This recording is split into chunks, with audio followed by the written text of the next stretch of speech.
pero por si acaso, para que vaya cargando. Gracias.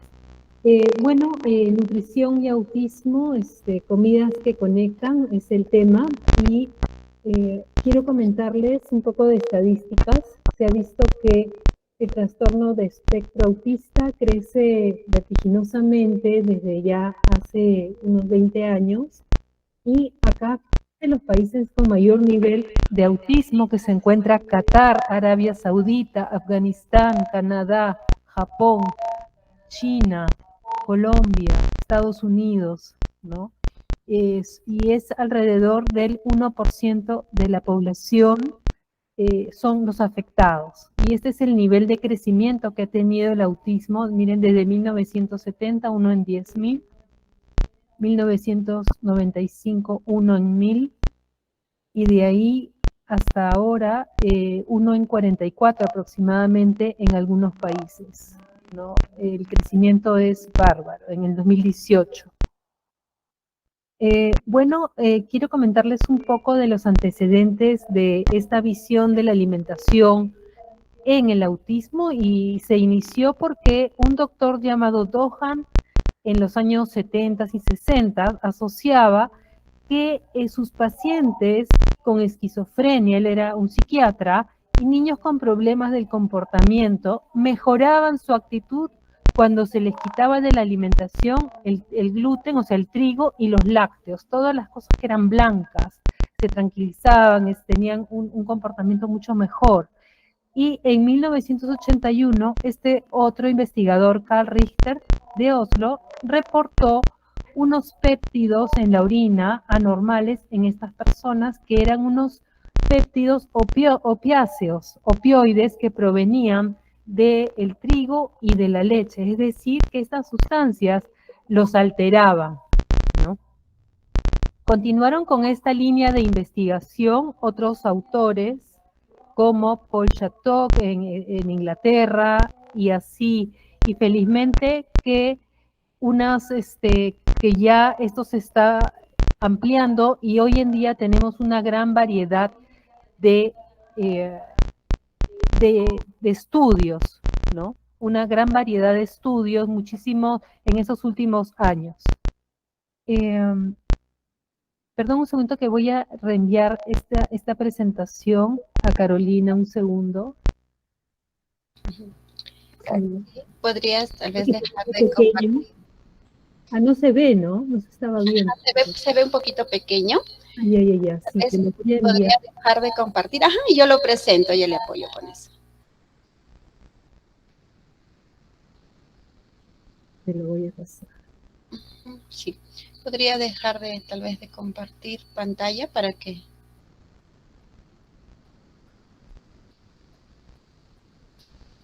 A ver, vamos a ver.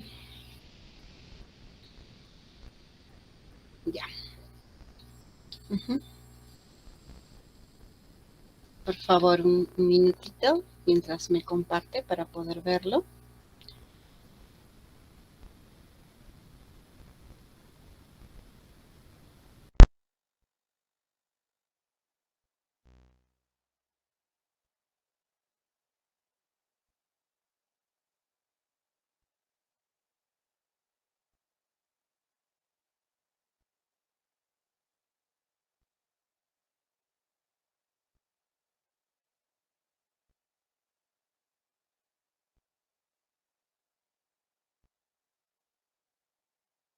Mientras tanto, les pedimos, por favor, que se ha compartido por el chat un formulario para que puedan ingresar, registrarse, para poder nosotros tener información y tener una base de datos para poder organizar futuros eventos como este, de acuerdo al interés que ustedes nos registren en este formato. ¿Sí? Por favor. Ya tengo el PPT, vamos a compartirlo.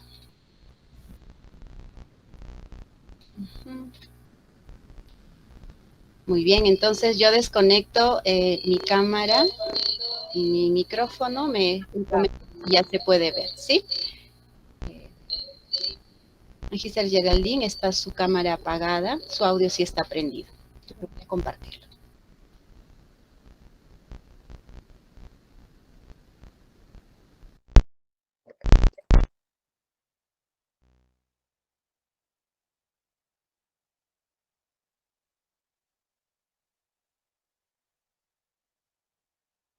Sí, hay problemas con mi cámara. Voy a esperar un ratito a ver si se activa la opción de prender la cámara. Mientras voy avanzando. Entonces, la siguiente, Carolina, la siguiente. Una más. Allá. Esto es lo que les comentaba de los investigadores que fueron descubriendo cómo estos alimentos alteraban la conducta. La siguiente, por favor.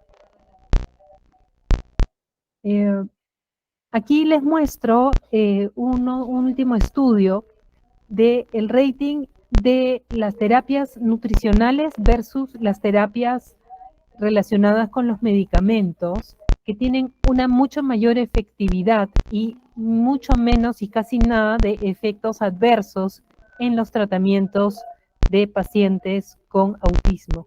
Por ejemplo, hay una dieta que se le denomina la dieta saludable, la dieta Feingold. Seguro han oído hablar de este tipo de dieta, que él fue uno de los pioneros también. Yo lo empecé a leer en los años 90, pero él ya empezaba más o menos desde los 70 a identificar que los colorantes, los alimentos que generan alergias a algunos niños particularmente, y los salicilatos, que también como la aspirina, pero muchos alimentos también tienen este componente, alteraban a los niños y digamos, el medio médico no le daba mayor validez a sus estudios, que le decían no, que era como un efecto placebo por el estrés que generaba quitarle esos alimentos a los niños, porque los niños mejoraban, pero los médicos no les daban sustento a sus investigaciones hasta que ya en estos últimos años se le da todo el peso que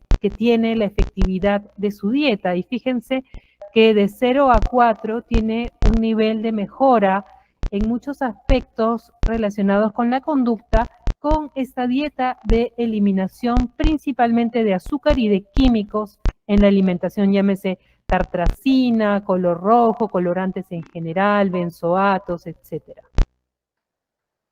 Otro tipo de alimentación es la dieta que elimina alimentos alergénicos que generan alteración en la conducta. Entonces, hay pruebas que los niños pueden hacerse como de alergias alimentarias IgE o alergias alimentarias IgG. No se escucha. A ver. De repente es el internet, ¿no? Que aló, aló. Ah, ok, ahora sí se escucha. Ok, entonces, esta dieta eliminando alimentos alergénicos también es muy, muy eficaz en controlar el comportamiento en muchos niños, la reducción de azúcar también, y la eliminación de alimentos por observación, porque cuando, bueno, uno convive con una persona que tiene esos tipos de trastornos neurológicos, ya pronto se da cuenta, cuando come un alimento, cómo se altera, ¿no? Cuánto se altera.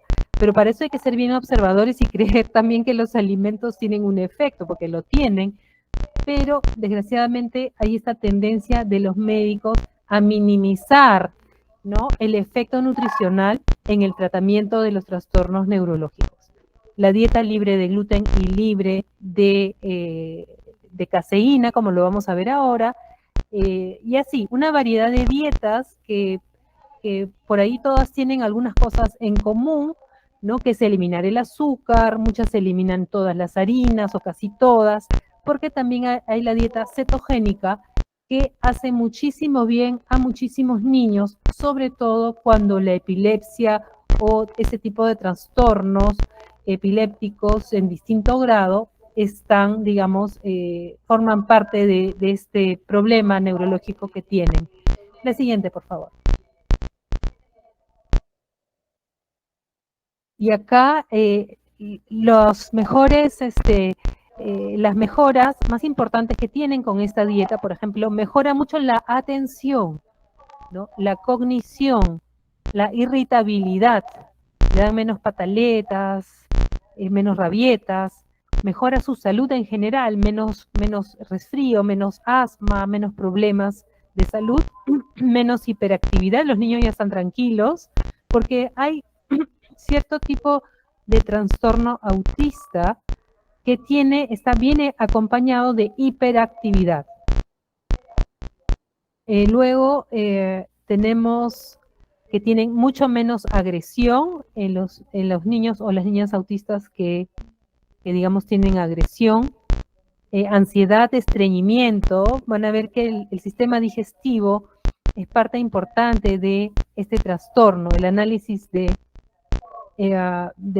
sistema digestivo, puede haber también diarreas, mayor cantidad de palabras, menos problemas de piel. La siguiente, por favor. En la mayoría de los casos hay un trastorno gastrointestinal sintomático o asintomático generado por tóxicos o parásitos o hongos, bacterias, entre otras, ¿no? Hay un daño intestinal. Luego, este tipo de trastorno se da tanto en autismo como también en déficit de atención sin hiperactividad, esquizofrenia y también en síndrome Down con rasgos autistas. La siguiente, por favor. No puedo poner mi cámara, no sé por qué está bloqueada. Pero bueno, continuemos, sí. Tóxicos, parásitos, hongos y bacterias, ¿no? Generan una disminución en el sistema inmune de las personas que tienen autismo, ¿no? Y esto altera todo el metabolismo de la energía, lo bloquea también de los neurotransmisores como la serotonina, alterando el estado de ánimo. Junto con todo ello viene una mala absorción por el daño gastrointestinal que tienen, generando deficiencias nutricionales importantes y una situación que seguro deben haber oído hablar que se denomina la permeabilidad intestinal. La siguiente, por favor. El estado nutricional de los niños con autismo, difiere de los niños sin autismo, el grupo control, ¿no? En que, por ejemplo, tienen un índice de masa, una variabilidad del IMC, ¿no? Presentando sobrepeso entre los 5 a 11 años, pero luego se ha visto, y también tiene problemas gastrointestinales, como comentamos, reportando estreñimiento, diarreas, ¿no? Y que pueden afectar la absorción de nutrientes porque también van a generar algunos problemas relacionados con la deficiencia de vitaminas y minerales. La siguiente, por favor. ¿No? Niños de entre 4 y 8 años con TEA consumen menos energía en general, vitaminas A, C, minerales como zinc en los estudios que hay al alcance en relación a esto, y en niños entre 9 y 11 años consumen menos fósforo, por ejemplo. No hay una gran diferencia entre este grupo de edad en el consumo de nutrientes. Pocos niños en ambos grupos ingieren suficiente cantidad de fibra, de colina, de calcio, vitamina D, vitamina K, folato, manganeso, zinc, vitamina A, selenio y cobre. La siguiente, por favor. En cuanto a vitaminas y minerales, en cuanto a la vitamina D, se ven niveles mucho más bajos en niños con autismo. Vitaminas B6 y B12, hay deficiencias comunes que pueden afectar la función neurológica. Minerales, hay bajos en zinc y magnesio, que son cruciales para la función inmune y neurológica. La siguiente, por favor. Quiero hablarles ahora de los ácidos grasos, especialmente en los niños con autismo. Una de las deficiencias o alteraciones mayores que se han encontrado es que los niños tienen una gran cantidad de ácido araquidónico, que en exceso es inflamatorio. Es esencial, pero en cantidades, digamos, adecuadas, pero cuando esto se excede, pues ya se convierte en un gran problema. Y sobre todo porque las fuentes de omega 3 también están muy bajas Y esto parece ser uno de los problemas centrales en el autismo.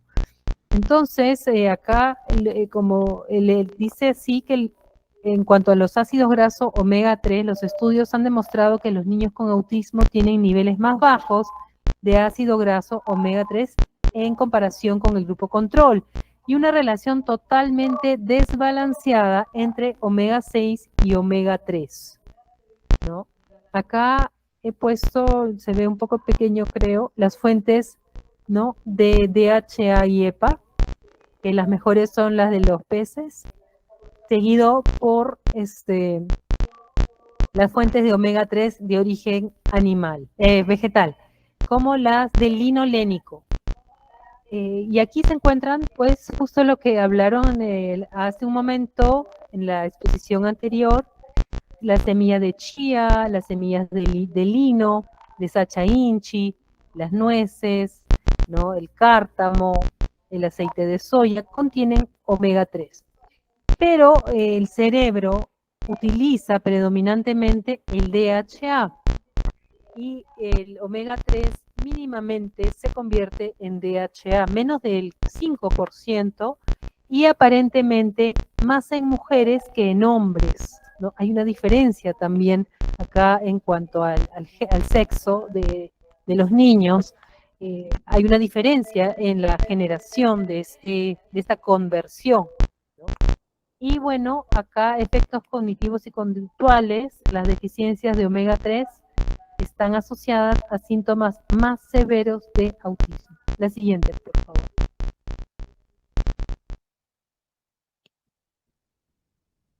Aquí, por ejemplo, solo para un pequeño repaso, está toda la secuencia que se requiere para pasar, por ejemplo, de un ácido graso alfa-linolénico hacia el docosahexaenoico, ¿no?, y el EPA. Entonces tiene que pasar por una cadena de transformaciones hasta convertirse en estos, y esto es lo que solamente, acá dice 5, pero en realidad es menos de 5, y con la variabilidad que les comenté. Y acá el omega 6, que viene en forma de linoleico y se va agrandando hasta generar cadenas de 22 carbonos, que es y terminando también en araquidónico. Y este último ácido graso de 22 carbonos y 5 enlaces dobles. La siguiente, por favor. Solo a manera de un pequeño repaso, ¿no? Y acá ambos presentan ambos ácidos grasos representan un 20% del peso seco del cerebro. Imaginen la importancia de las grasas, de los aceites en el cerebro humano, y más en un cerebro en crecimiento y desarrollo, que requiere una gran cantidad de estos dos ácidos grasos, pero va a haber más del tipo inflamatorio. Ambos son esenciales, pero ahí está este desbalance.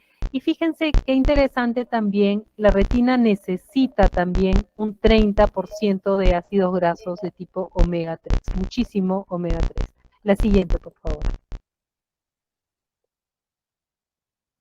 La relación entre omega 6 y omega 3 saludable debe estar entre 4:1 y 2:1, ¿no? Pero digamos que en los pacientes estudiados en los Estados Unidos se encuentra una relación omega 6, omega 3 entre 10:1 a 7:1, ¿no? Aquí se encuentra uno de los mayores problemas en la composición neurológica. La siguiente, por favor.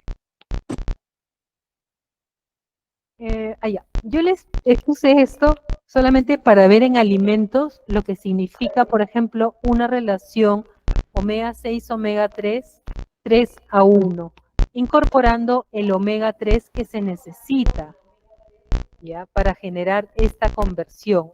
Acá está únicamente el omega 3. Claro que muchos de estos alimentos también vienen acompañados de omega 6, ¿no? Por ejemplo, una cucharada de linaza, 14 mitades de nueces, 150 gramos de salmón, ¿no?, y 150 gramos de trucha. Esto en un solo día es el requerimiento, imaginen, para una dieta de aproximadamente 1500 calorías. Y acá, bueno, ahí está todo completo, pero solo quería hacerles el resumen de la cantidad de omega 3 que representa esta necesidad. La siguiente, por favor. ¿No? Y acá está lo que les comenté hace un momento y el omega 6 que hace falta también. Por ejemplo, una palta y más una cucharada de aceite de oliva para completar la relación 3:1. La siguiente, por favor. La medición en los componentes de sangre, en plasma y en eritrocitos, encontraron esta cantidad tan baja de omega 3 en los grupos de niños con autismo como en los grupos de niño control. La siguiente, por favor. Y acá la importancia del omega 3 en el eritrocito, por ejemplo. Acá tenemos el plasma sanguíneo, un eritrocito, y la membrana del eritrocito necesita el DHA para aumentar fluidez, por ejemplo, a la membrana. La siguiente, por favor. Y también en el sistema cardiovascular que requiere más EPA que DHA. El DHA está, digamos, se utiliza más en las neuronas y en la retina, y el EPA en el sistema cardiovascular, y aquí se ve también una membrana del sistema vascular con los ácidos grasos DHA que también le dan a las arterias y a las venas mucho más elasticidad, fluidez, y hay mayor intercambio. La siguiente, por favor.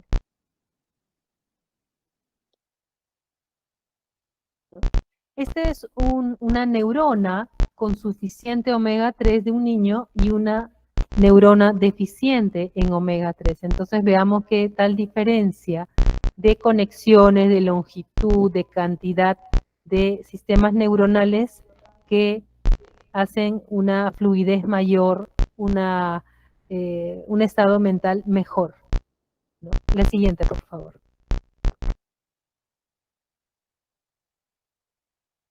Otros hallazgos en otros estudios que encuentran más o menos lo mismo, que es un nivel muy bajo de EPA, un nivel muy bajo de gamma linolénico, que es otro aceite antiinflamatorio de origen vegetal, y alta cantidad de ácido graso araquidónico y alto trans, ¿no? Porque las grasas trans también son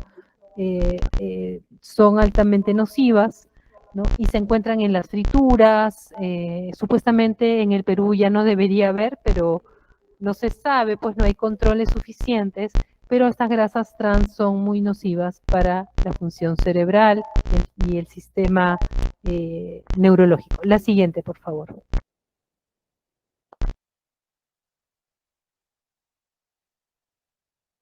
Quiero hablarles ahora del neurogluten. Pasamos de los ácidos grasos, que era un punto muy importante, ahora hablar sobre el gluten y la problemática que genera en el trastorno autista, ¿no? El gluten en las personas sensibles puede generar, por ejemplo, gluten ataxia, que es una falta de coordinación al caminar, por ejemplo, migrañas, esquizofrenia, bipolaridad, síndrome de Tourette, que son tics, unos tics que algunas personas tienen, problemas cognitivos, autismo, depresión, ansiedad, ¿no? Entonces, digamos que el consumo del gluten a una importante proporción de la población genera este trastorno, no solamente a las personas celíacas, y a ese trastorno relacionado con el gluten se le ha denominado así, neurogluten. La siguiente, por favor.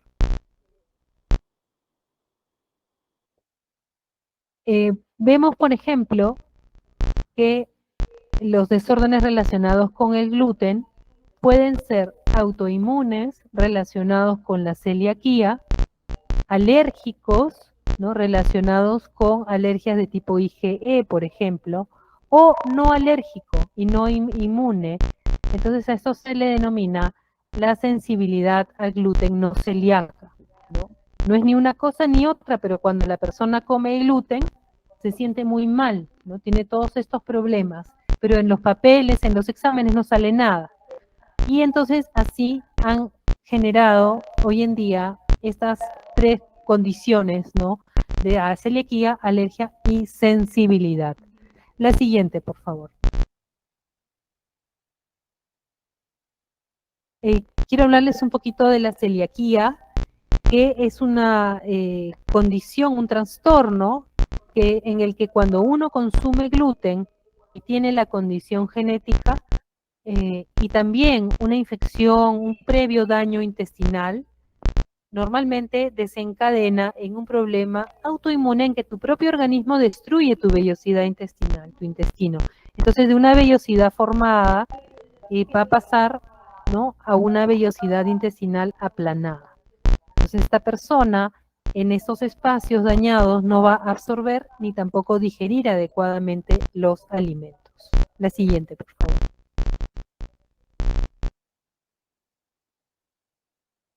Y aquí se genera el problema, un problema muy importante que está relacionado con la permeabilidad intestinal, que está ligado en general a muchísimos trastornos, incluyendo prácticamente todos los trastornos autoinmunes tienen un foco relacionado con la permeabilidad intestinal. Hay un daño intestinal primario, primero que el trastorno autoinmune.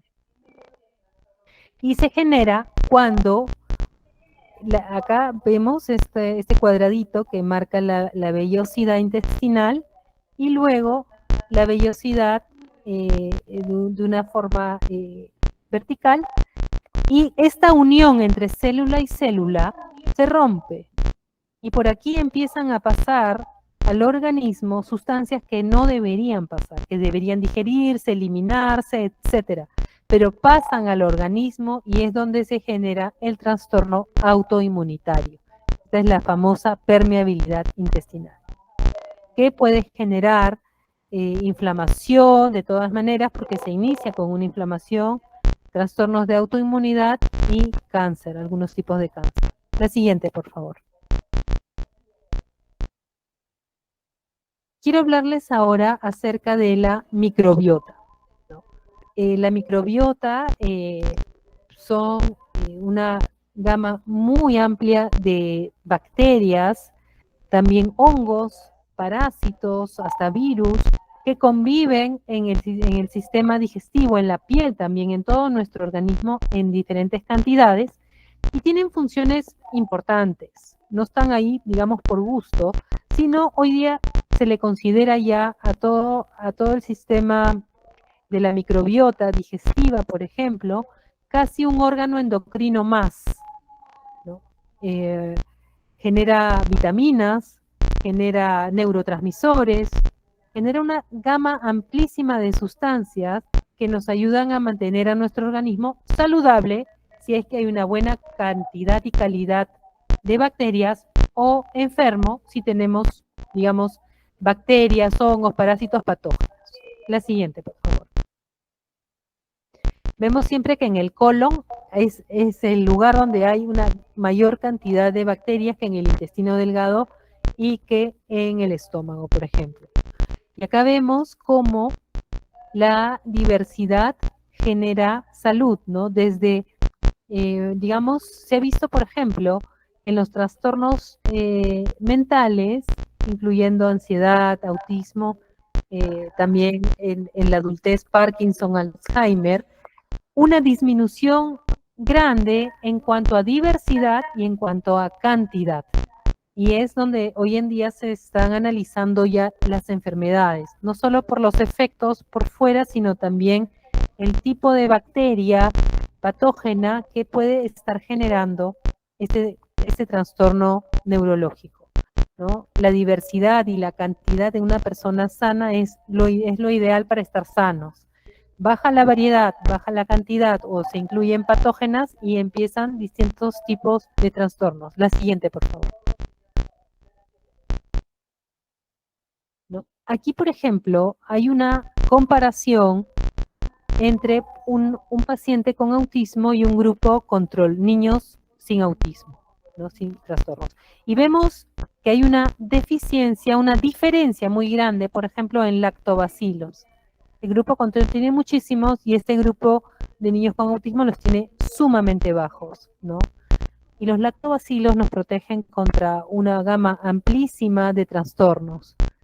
Por ejemplo, de la gama de bacteroidetes, el grupo con autismo la tiene bastante elevada, mientras que el grupo control la tiene mucho más pequeña, y así vemos una variación importante, como una marca importante en los pacientes con autismo y el sistema digestivo y la microbiota. La siguiente, por favor.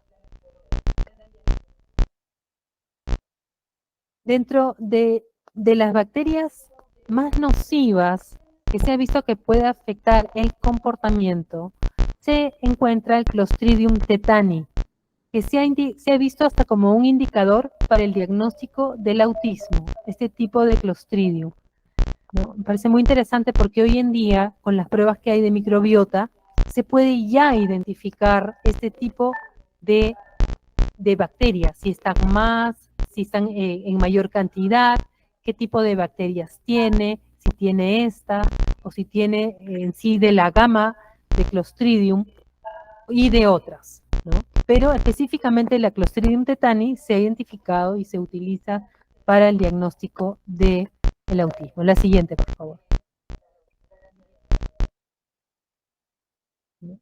Quiero hablarles ahora de la inflamación intestinal que inflama el cerebro también a través del nervio vago. Y eso se denomina hoy en día de la interacción que hay entre el intestino y el cerebro, ¿no? Al intestino se le llama el segundo cerebro también, porque está lleno de neurotransmisores, de neuronas, etc. Entonces, vemos que, por ejemplo, hay muchas sustancias. La inflamación intestinal inflama el cerebro, por ejemplo, dilatando la barrera hematoencefálica. La barrera hematoencefálica hace que solamente algunas sustancias de un tamaño muy pequeño puedan ingresar al cerebro. Entonces, genera una selección importante de sustancias nocivas que pueden pasar al cerebro, sustancias de muchos tipos. Eso se le denomina la barrera hematoencefálica. Pero cuando hay inflamación, esta se expande, se extiende, entonces al cerebro van a entrar, así como la permeabilidad intestinal, esta apertura de entrada de sustancias que no deberían ingresar al cerebro, ingresan al cerebro dañándolo y alterándolo. Pero hay muchas bacterias que también, por ejemplo, hay en el intestino y migran a través del nervio vago hacia el cerebro y viceversa, ¿no? Hay una conexión constante y hoy en día es un factor de estudio muy interesante, porque hasta el Parkinson se ha visto que las bacterias nocivas del estómago están en el cerebro. La siguiente, por favor. Vamos a hablar ahora de los prebióticos, los probióticos y los postbióticos. La siguiente, por favor.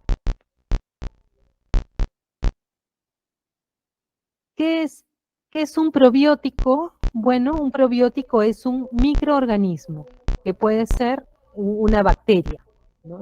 Normalmente el probiótico es la bacteria.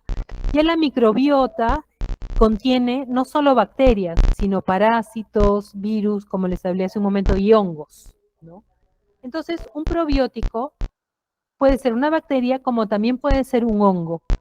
Y el probiótico necesita los alimentos que nosotros consumimos para sobrevivir, pero también generan otras sustancias que nos pueden hacer bien como nos pueden hacer mal. Y estas otras sustancias que producen los probióticos son los postbióticos. Por ejemplo, el prebiótico sí lo conocemos bastante más, ¿no? Que es la fibra de los alimentos. Pero hoy en día también se le considera a los ácidos grasos como probióticos, porque también van a generar un resultado entre el probiótico y el ácido graso, van a generar algunas sustancias. Entonces, hoy en día se está hablando de incorporar también a los ácidos grasos dentro del campo, dentro del ámbito de la fibra, que se denominaban los probióticos únicamente. Y los posbióticos, los grupos de sustancias generados por ambos. La siguiente, por favor. Entonces, por ejemplo, uno de los, de la mayor cantidad, digamos, de causas del empeoramiento del trastorno autista se debe porque los niños están llenos de hongos en el intestino, tienen una micosis intestinal muy grande, fuera de lo normal, porque el 50% de la población tendemos a tener una cantidad de hongos muy pequeña, pero que se va equilibrando y es saludable. Pero cuando esta aumenta exageradamente, empiezan los problemas. Imagínense que, por ejemplo, cuando se hace alcohol, se necesita una base de carbohidrato y se necesita incorporar ahí el hongo que va a generar por fermentación alcohol. Entonces, esto mismo sucede en el organismo de los niños y adultos con autismo o otras personas que no necesariamente tengan autismo, pero que tienen micosis intestinal. Cuando consumen carbohidratos y mucho azúcar, se altera la conducta inmediatamente. Entonces, por ejemplo, sustancias que son muy, muy positivas son los ácidos grasos de cadena corta, que generan butirato, acetato y propionato, que mejoran la función cerebral. Es un alimento importantísimo para las neuronas, para el sistema digestivo, desinflama, ¿no? Es una medicina para regenerar todos estos tejidos. Y lo generan, sobre todo, estas bacterias que se llaman así, Fecaleum-Bacterium, Praunitzi, Eubacterium rectale y Roseburia. Son las que se encuentran más bajas en los niños con autismo, ¿no? Bifidobacterium infantis convierte, por ejemplo, el triptofano en serotonina. Y así, Clostridium tetani genera una neurotoxina. El Clostridium malo del que hablamos, que hoy en día se puede diagnosticar, si se tienen las herramientas para diagnosticar, imagínense que te genera una neurotoxina. Por eso hablamos de que hay bacterias buenas y bacterias malas. Hongos, como les comenté, generan alcohol cuando les brindamos azúcar. La siguiente, por favor.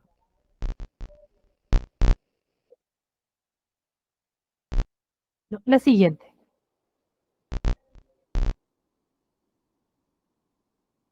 ¿Qué pasa con el glutatión? El glutatión es un antioxidante que se ha visto totalmente reducido en niños con autismo. La siguiente, por favor. El glutatión, fíjense acá, antes de explicar un poquito más, quiero mostrarles un valor en sangre de este estudio en el grupo control, por ejemplo, que tenía en la sangre completa, whole blood, 242, y en los niños con autismo, 161. Sabemos que prácticamente el 50% de la cantidad de glutatión en los niños con autismo. ¿Y qué efecto tiene esto en la salud y en el cerebro? La siguiente, por favor. ¿No? Que el glutatión es un antioxidante y permanentemente al respirar generamos radicales libres y necesitamos una gran cantidad de antioxidantes para prevenir el daño que genera este, digamos, proceso metabólico normal que tenemos de generar radicales libres. Debemos tener la contraparte antioxidativa. Entonces, con el glutatión muy reducido, lo que va a hacer es que el cerebro se empiece a dañar, las neuronas empiezan a dañarse, ¿no? Y eso es lo que debemos tratar de evitar brindando a los pacientes con autismo glutático. La siguiente, por favor. Creo que las preguntas las hacemos al final, por favor. No sé cuánto va a demorar la exposición. Esta es una célula normal y esto es un daño por radicales libres. y esa es una célula dañada. Entonces lo que queremos hacer es evitar el daño celular a través de evitar que estos radicales libres dañen las células, ¿no? La siguiente, por favor. Entonces, otros trastornos que tienen bajo nivel de glutatión en el organismo y que dañan a las otra serie distinta también de alteraciones neurológicas. Por ejemplo, Alzheimer, Parkinson, Huntington disease, ¿no? Esclerosis lateral amielotrófica, migrañas, múltiple esclerosis, esclerosis múltiple, autismo, déficit de atención con hiperactividad y déficit de atención sin hiperactividad, trastornos bipolares y depresión, ¿no? Trastornos inmunes y cáncer, ¿no? Cáncer del seno, de los pulmones, cervical, del colon, ovarios, leucemia, lupus, infecciones virales, asma, acné, en fin.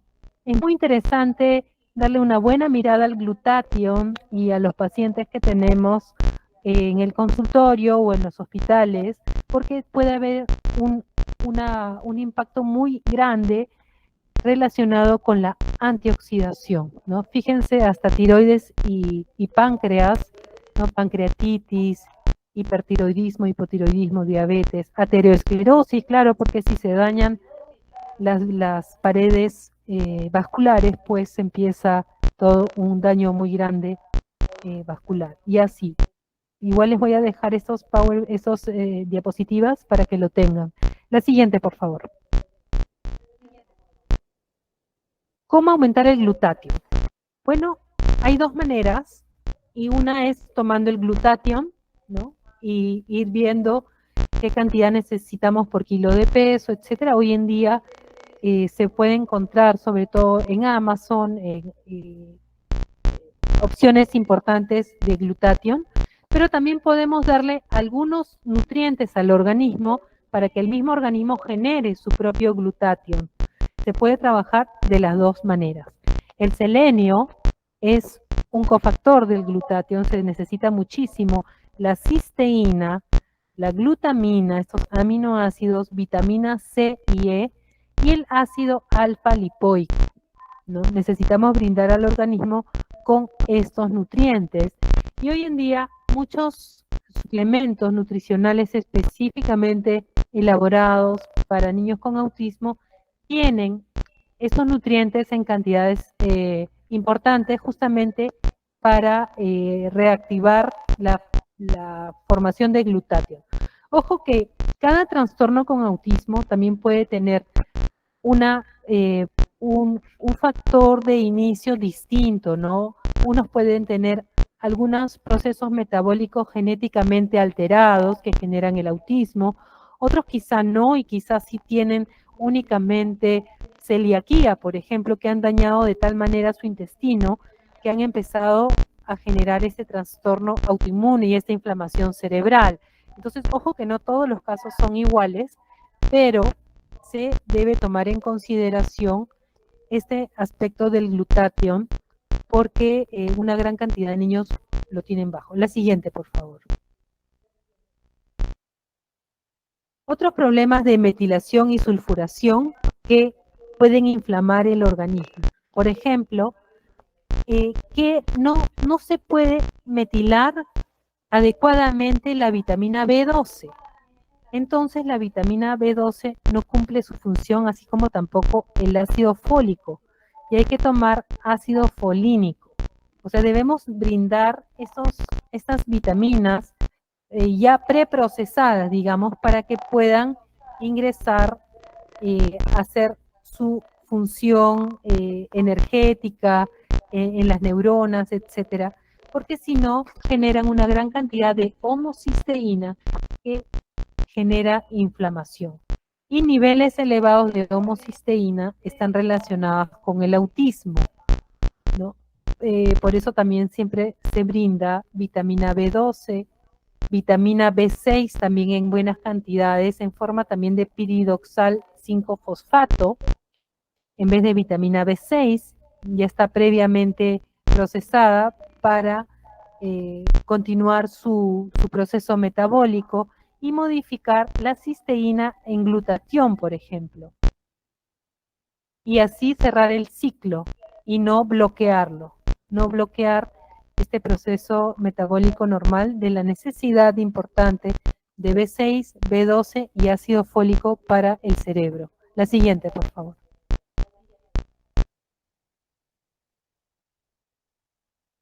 Un aspecto muy interesante es que, fíjense, los niños con autismo versus el grupo control, los niños con autismo en naranja, el grupo control en morado, tienen niveles altísimos de oxalato, tanto en sangre como en orina. Orina y sangre. Son medidas diferentes. En el Perú, por ejemplo, solo he visto que se puede medir en orina, pero no en plasma, ¿no? Pero en microbiota se puede identificar también niveles, por ejemplo, bajos de una bacteria que rompe el oxalato y ya hace que uno lo elimine y no inflame. O sea, el Oxalobacter es una bacteria que nos ayuda a romper este oxalato y que no sea inflamatorio, y muchos niños lo tienen bajísimo. Quizá por este daño intestinal que pueden tener esta poca variedad y cantidad de bacterias en el intestino. Entonces, casi el 80%, la siguiente por favor, de niños con autismo deben llevar una dieta baja en oxalatos. Una de las causas de oxalatos altos también son la alta cantidad de hongos y bacterias intestinales que forman también oxalatos. Y acá, por ejemplo, no se ve muy chiquitito, pero dice Oxalobacter, que es la bacteria, acá en este caso está bajísima, por ejemplo, es una prueba de microbiota. Entonces este niño, tenga o no tenga hongos, igual tiene que comer bajo en oxalatos porque no los puede procesar, no los puede hacer que no sean nocivos para el organismo. Y cuando esto sucede, también es interesante incorporar, por ejemplo, algunas otras bacterias probióticas que pueden ayudar en algún grado a romper este oxalato, como la Escherichia coli. Ojo que no todas las Escherichia coli son patógenas, ¿no? Bifidobacterium, lactobacillus y lactobacillus plantarum y acidófilos. Todos ellos, en buenas cantidades, normalmente los niños con autismo las tienen desgraciadamente bajas, ayudan a que tenga un mejor procesamiento de estos alimentos que generalmente son los que tienen hojas verdes, espinacas, selgas, cacao, perejil, almendras, kiwicha, ¿no? Una serie de otros alimentos que tienen oxalatos elevados. La siguiente, por favor. La siguiente.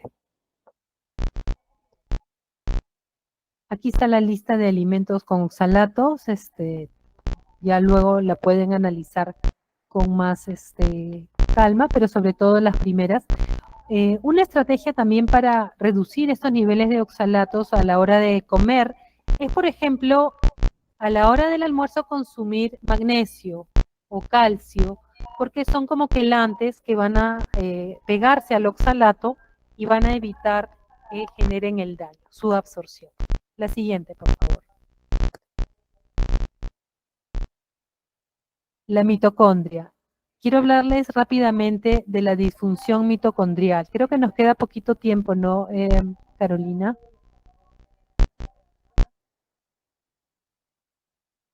Sí. Bueno, la disfunción mitocondrial es también un gran problema en el autismo. ¿Qué sucede? Que tanto los tóxicos, porque ojo que también muchos niños no solo tienen muchos hongos o bacterias o parásitos, sino también pueden tener plomo, mercurio, arsénico, cadmio, metales pesados, que disrumpen y distorsionan todo el proceso de la generación de energía y también del estado anímico a través de una disrupción en los neurotransmisores. La siguiente, por favor.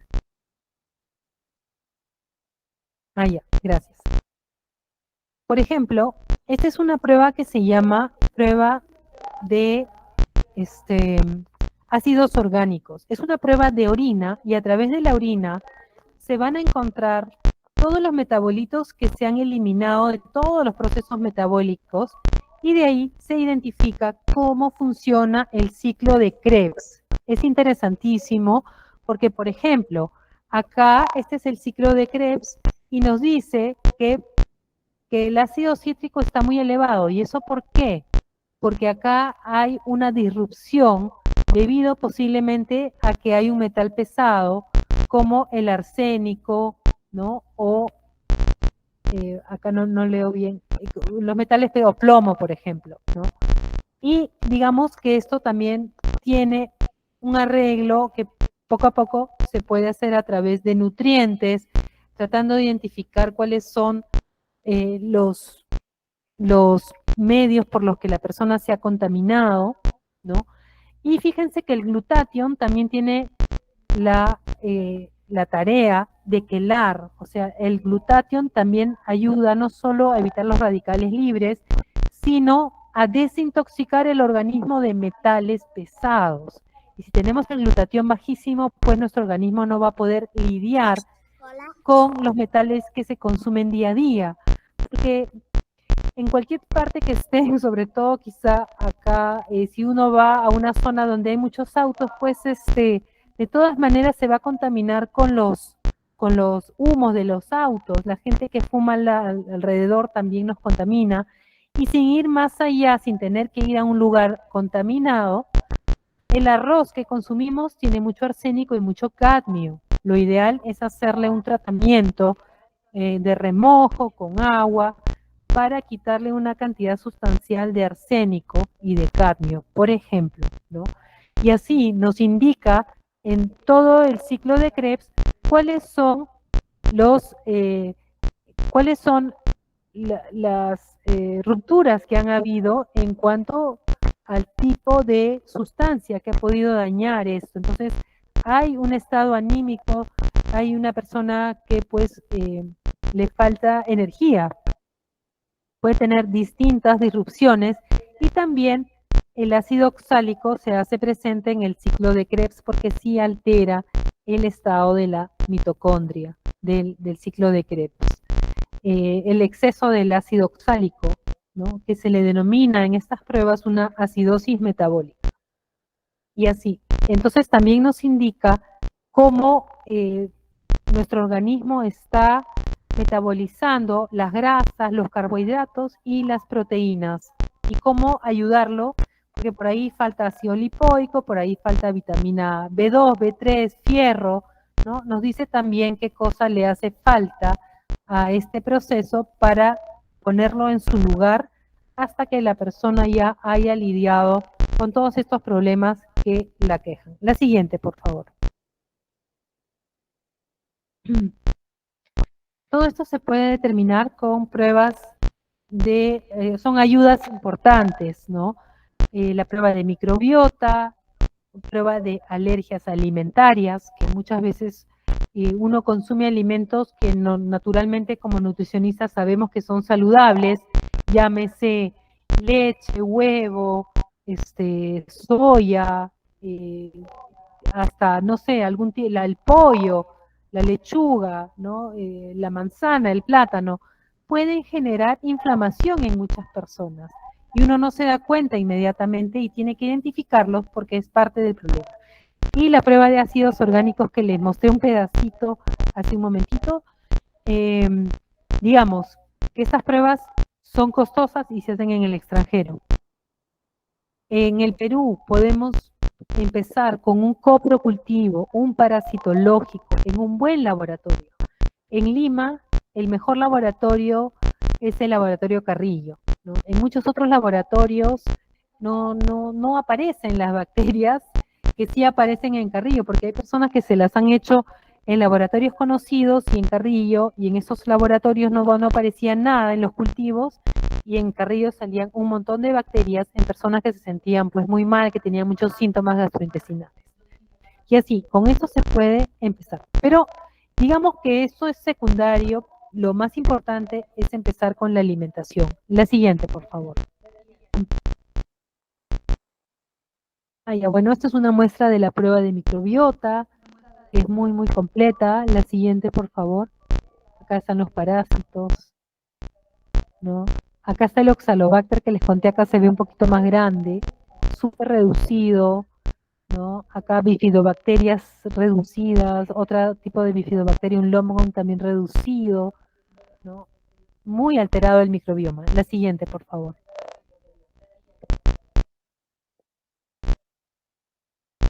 ¿No? Y la prueba de ácidos orgánicos indica la vía de los neurotransmisores, ¿no? Si hay cándida o hongos, bacterias como Clostridium y entre otras. Esto es lo que le salió a esta persona, ¿no? Si hay o no permeabilidad. Y en este laboratorio identifican también a través de heces los niveles de vitaminas, de muchas vitaminas y tóxicos. También a través de heces se identifican si tiene, por ejemplo, mercurio, cadmio, plomo, varios metales pesados, y cómo está metilando el hígado, ¿no? Cómo es esa función biliar, etcétera. Y el riñón también se analiza a través de otros indicadores de los ácidos orgánicos. A ver cómo está trabajando ese riñón y la mitocondria. La siguiente, por favor.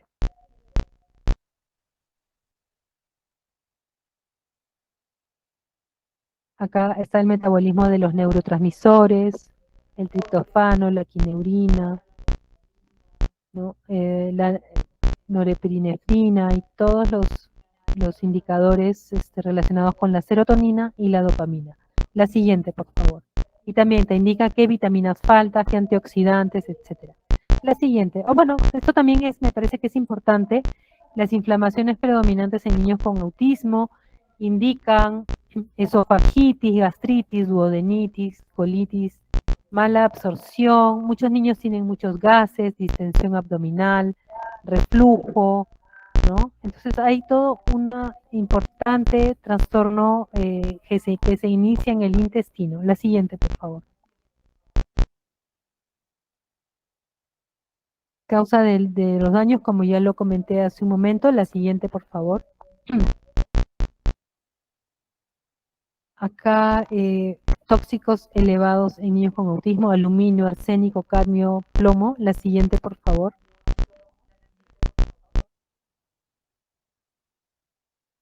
Esta es una prueba de alergias alimentarias. Esto de un paciente con autismo. Le sale, por ejemplo, la malta. No veo bien, me tengo que poner mis lentes. Algunos pescados, ¿no?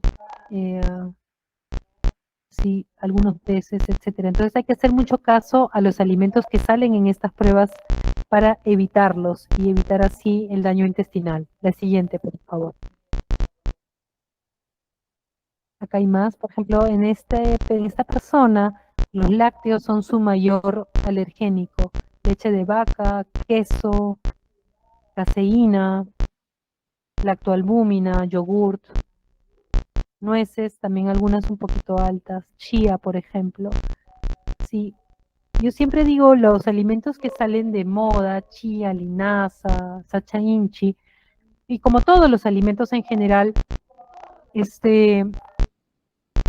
pueden hacerle bien a muchas personas, pero hay algunas que van a tener alguna alergia, alguna sensibilidad. La siguiente, por favor.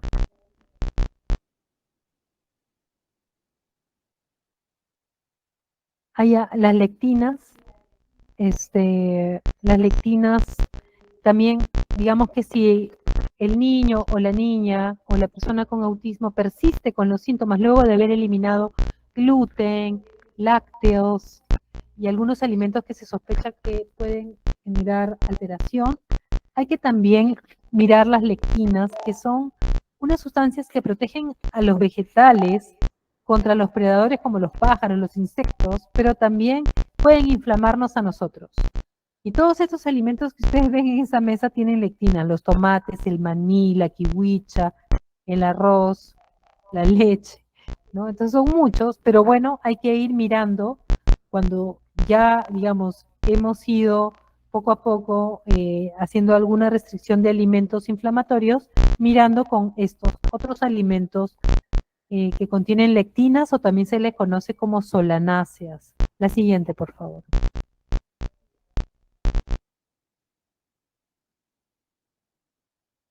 La dieta cetogénica, que también es muy, muy importante para niños con autismo, sobre todo que tienen epilepsia.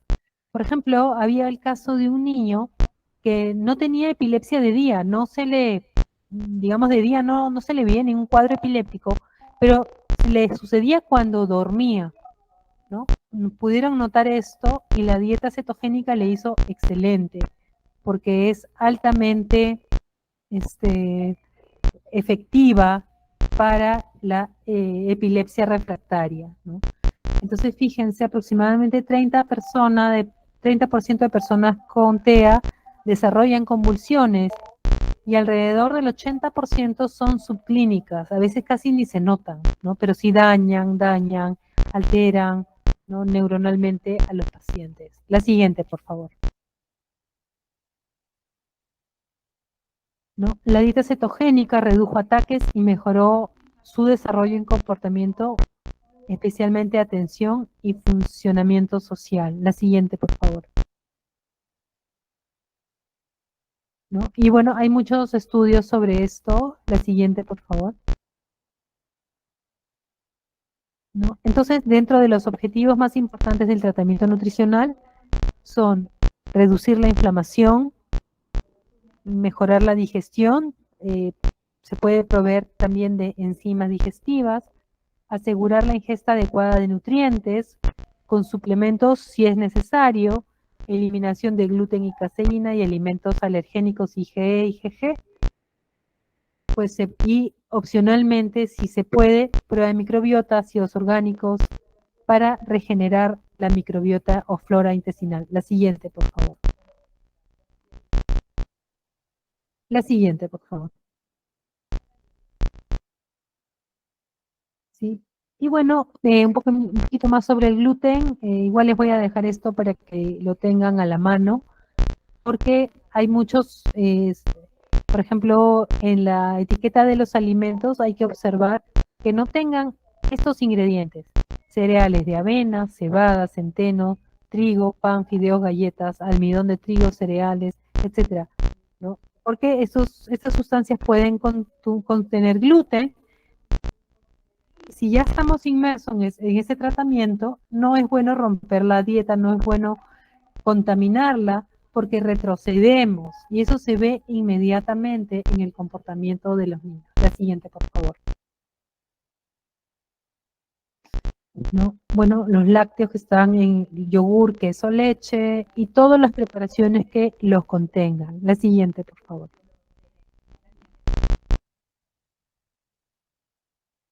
Allá. Y las vitaminas y minerales más importantes se encuentran acá. La siguiente, por favor.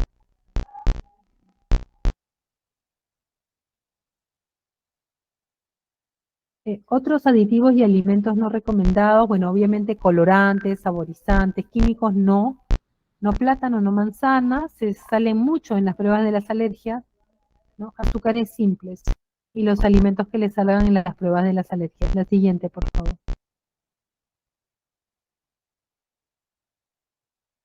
¿No? Y la dieta, de acuerdo a los estudios ya realizados, es mucho más efectiva que la medicación, ¿no? Implementar una dieta terapéutica es mucho más económico en comparación con muchos de los otros tratamientos que conllevan el tener un niño con autismo, porque el habla no mejora, salvo cuando uno empieza con la alimentación, los niños empiezan a mejorar su lenguaje, su contacto visual, su coordinación, etcétera.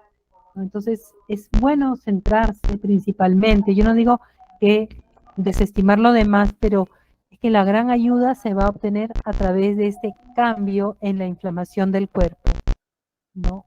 Y la siguiente, por favor.